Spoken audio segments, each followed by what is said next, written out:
here we are at game number 9. Everything is tied up and all is decided by this game. In the bottom right, pulled out as the ace for Team Root in the teal. As the Terran, it is the Agnes. He has to take down his opponent in the top left from Team FXO, EU. He just managed to take down Masa, who cleaned up 2 of his teammates. Can he take a second game here in a row? It is Strelok.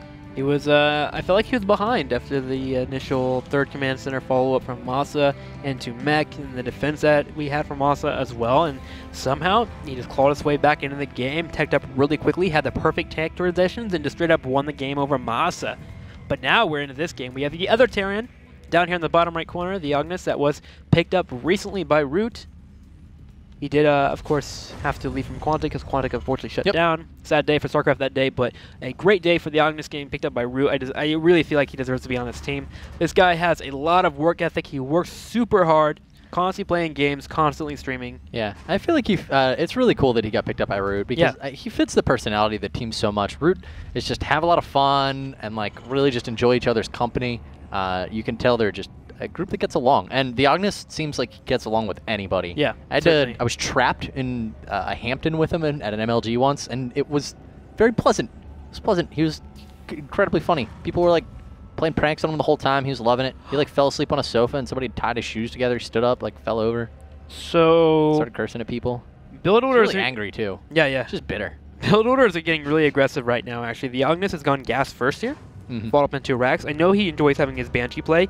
I don't see him go Cloak too often, but there's a potential that he could fall up into a Factory into a really quick Banshee tech. And then from here, we actually have Command Center first here from Strelok.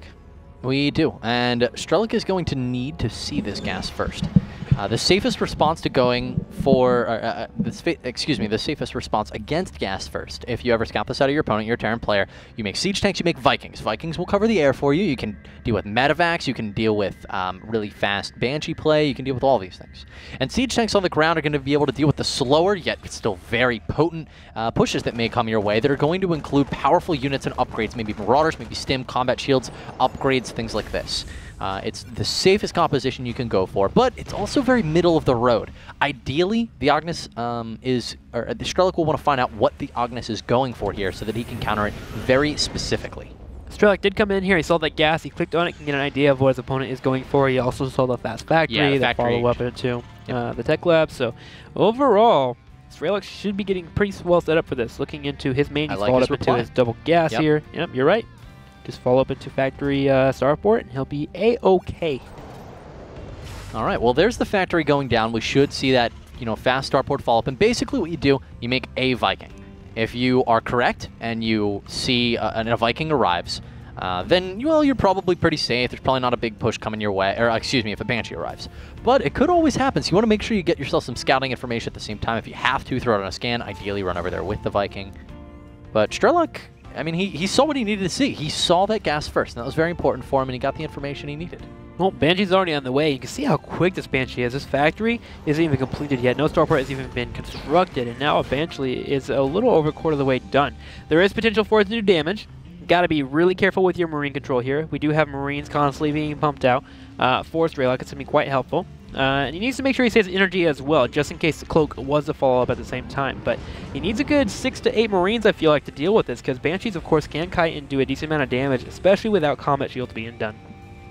Now, he is going to go for a tech lab on his factory and a barracks with the reactor. Definitely interested to see what he opts to do with this tech lab. It could be for the starport. He could make a Viking and then follow it up with some Banshee play. He could also be playing the extremely safe siege tank route. No, in fact, he is going to come over here, and it looked like for a second he wanted to construct a reactor, but he is going to be using the starport.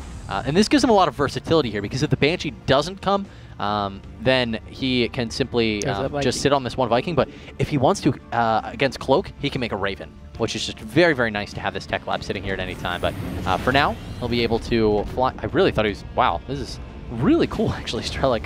I thought he was going to use this to start a combat shields research.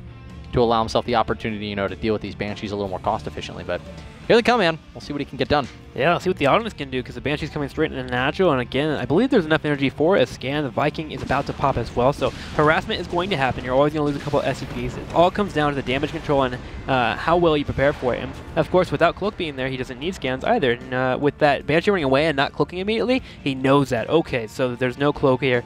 I can just sit and defend my natural, and I can use my mules now. So the gig's up. Strelok actually defended this perfectly. I love the build order. It worked out, as you mentioned, and he even followed up into a third command center. Strelok is playing this really well. The Ognis is going to be playing from behind. Can he pull himself back?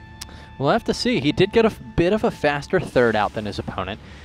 He is also making a Raven, did not do any cloaks. So both players will have Ravens for essentially no benefit at this point, but Raven is still a very useful unit to have as you move into the mid game. Very expensive. If you guys aren't Terran players, if you're new to StarCraft, Ravens are very, very expensive units. You can see here they cost a total of 200 gas, which is quite pricey. You're looking at the same as, you know, making a Banshee and a Medevac combined. So you have a lot of options that you would be able to exercise if you weren't making that Raven instead. But this Viking is actually going to manage to catch the Agnes's Medevac, which, I mean, this is just the versatility of going for fast starport against gas first openings. This is so sexy. Yeah, Strelok did a good job there of looking around that right side, looking for anything that might be coming, and he knew the timing for a follow-up. Yeah, he's doing a good job of shutting down everything, which is really hard, actually. A lot of players prefer to be aggressive, because aggressive is easier to manage than actually defending things and actually making a mistake and potentially hurting yourself. And Strelok's just doing a good job of being defensive. Hellions now popping out. He can chase his opponent back to his natural. Blue Flame is even on the way for Strelok, looking like he may want to maneuver his way into some mech play. Here's the thing that I like right now, Tim. I'm looking at this series of buildings here out of Strelok. 3 factories, starport barracks. Then I look at what we have here for the Agnes, and he's finally wrapping these up, but he's very far behind. These, I mean, I've been panning back and forth between these buildings to just give you a picture of, like, he's been sitting on these for some time, and, well, the Agnes, he's just starting to wrap up these structures finally. They're going for the same stuff, but the Agnes is just quite a few seconds behind his opponent. Well, luckily now he has some Ravens out. It's going to help out in terms of defense, but the Hellions, man, there are just so many of them. And you're right, you can tell by numbers. I mean, we look at the Hellions, we don't have to count them. They look like there's a lot more here than there is for the Agnes at the natural. The third has actually been put up here for the Agnes, though. Both players seem to be relatively even in terms of command centers. Can we check out the Harvesters really quick, just to get an idea? Yeah, let's take a quick peek at that and the Hellions. Wow, look at that. So his third command center was actually done a little bit quicker than Strelok's, and you can see the benefit from that. But again, the production is what's been hurting him. But he's able to start catching up now because the economy is starting to kick into full gear for the Agnes, as long as he gets a good defense. Yeah, well, see, that's the thing that I'm worried about right now, Tim, because we've got a significant Hellion deficit here for the Agnes, and Blue Flame Hellion is about to complete for Strelok, where there's still 20 seconds left for the Agnes, and it's evident. He's going for an attack. Take a look at this. Hellions, light units, double damage. This is going to be really difficult for the Agnes to hold with these Blue Flames dealing so much more damage to the Agnes's units, but the bunker is definitely going to be helping, absorbing a ton of these shots from these Hellions. It's almost dead, but it has absorbed so many volleys from these Blue Flame Hellions of Strelok, and now the Blue Flame kicking in for the Agnes, and he has cleaned that up so cost-effectively in an engagement that he very easily could have lost. Also to note as well, when he came into the initial engagement, 6 of the Hellions for Strelok came down on that natural, and they all lined up perfectly for 3 Hellions to burst on 6 of them at once. So much things went well for the Agnes. You're right, the bunker, the positioning of his Hellions, and of course the Banshee and the above ground there was so strong in terms of landing a lot of damage on the Hellions there. And the Agnes holds, and now he has Siege Tanks out on the field, gonna help him out a lot against the Hellions. He's blocked off his third, so all he has to deal with is his natural. Nice hold there from Theo. Oh, it was beautiful. And that, I mean, we saw at least 5 or 6 volleys go off on that bunker, and that is all just lost damage. Vikings now going to be circling the perimeter a little bit, seeing what they can get a glimpse of as Strelok continues to try to poke up. But suddenly we have a much more even game. You know, Robin, Strelok was looking in a great position suddenly. I mean, the Agnes is looking like he might be ahead, but we'll see if this Viking drop can turn things around. He's killing off quite a number of SCVs. The turret also doing some damage. Might be able to pick off a Hellion here. No, the Banshee's going to turn that around. But overall, definitely a few workers killed there by Strelok. Now, the Agnes was a little bit ahead there in terms of SCVs, so he can afford to lose a couple. Look at that. He still actually had 71 to 65, so nice job of pulling his units over. The problem is he actually pulled off a lot of his units. If Strelok caught that, he could have had his Hellions run in the main and do a lot of damage. I would like the Agnes to be a little bit more careful next time in terms of defending that. Yeah, he definitely does need to make sure he's got all his bases covered from harassment options, especially as his tank count begins to climb a lot. It's really getting up there. 5 tanks now with Thors on the way, but yeah, I mean, I am really liking the Agnes's position right now. He's got 5 tanks to Strelok's 1. He's got double upgrades going on that are going to be done here in a minute, where Strelok has absolutely nothing. This may be a little preemptive for the Agnes to be moving out at this time, and in fact, he's just moving out with Hellions. But his position's fantastic, and in the late game, he's going to really, really shine as, you know, it's just, well, plating getting started now. In fact, he's starting up with both his upgrades, but he's way behind. Yeah, Strelok is certainly hurting at the moment. That. 2-1 is going to be finishing up for the Agnes very soon. His siege tanks will be quite powerful. It really put out a large pump there. And he also had the Hellions come in and they sniped the SUV on that 4th command center, so he slowed it down just a tad bit as well. This push is becoming a little bit on the stronger side, and Strelok really wants to get that 4th up. And he will get it up pretty soon, but he's now going to be a little bit on the spread outside as the Agnes is coming for a really strong push in the middle of the map. Let's see if he's going to go for it. He actually queues up his 2nd upgrade as well. And look at this. He actually catches this drop as well. Nice positioning. He does, and that drop is going to go down. There's nowhere for those units to land. That's 4 Hellions and a medevac. Absolutely gone. Well, Strelok is not sieged up. The Hellions are moving forward. Who sieges up first? It looks like the Agnes will get the first initial siege. We'll have to unsiege, of course, to engage us fully, but the Hellions were getting off a lot of splash damage in that.